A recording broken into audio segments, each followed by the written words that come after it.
নমস্কাৰ মোৰ ছাত্ৰ ছাত্ৰীসকল, আশা কৰোঁ তোমালোক সকলোৱে ভালে আছা। এই মুহূৰ্তত তোমালোক যিসকলে এইবাৰ মেট্ৰিক পৰীক্ষা দিলা আৰু মেট্ৰিক পৰীক্ষাত তোমালোক যিসকলে ফাৰ্ষ্ট ডিভিজন পালা, ষ্টাৰ পালা, ডিষ্টিংশ্যন পালা, ষ্টেণ্ড কৰিলা, তোমালোকৰ বাবে আছে এটা খুবেই গুৰুত্বপূৰ্ণ ইনফৰ্মেশ্যন।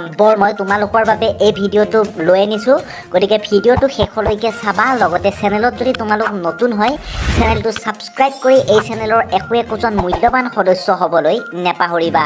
এতিয়া আজি জনাম তোমালোক কোনসকল ছাত্ৰ ছাত্ৰীয়ে মেট্ৰিক পৰীক্ষাত ভাল নম্বৰ পাই তোমালোকে 16,000 টকাটো বা আমাৰ যে আনন্দৰাম বৰুৱা এৱাৰ্ড, সেই আনন্দৰাম বৰুৱা এৱাৰ্ডটো লাভ কৰিবা।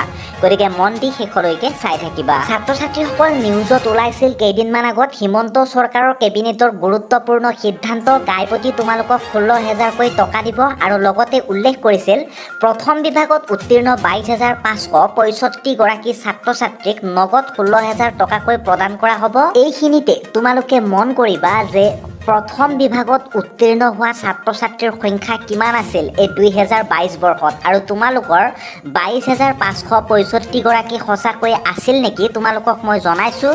তোমালোকে একেবাৰে গুৰুত্ব সহকাৰে একান্ত ভিডিঅ'টো চাবা। মই তোমালোকক জনাইছোঁ, তোমালোকে এতিয়া চোৱা, এইখন লিষ্টত আছে। ইয়াত আপোনালোকৰ 65,176 গৰাকী ছাত্ৰ ছাত্ৰীয়ে এইবাৰ প্ৰথম বিভাগত উত্তীৰ্ণ হৈছে। গতিকে তোমালোকৰ 3 ভাগৰ এভাগকহে এই আনন্দৰাম বৰুৱা এৱাৰ্ড এইবাৰ দিয়া হ'ব, অৰ্থাৎ 16,000কৈ টকা তোমালোকৰ দিয়া হ'ব। 65,176 গৰাকী হ'লে তোমালোকৰ 22,000 কিবা এনেকুৱা চামথিঙক দিব।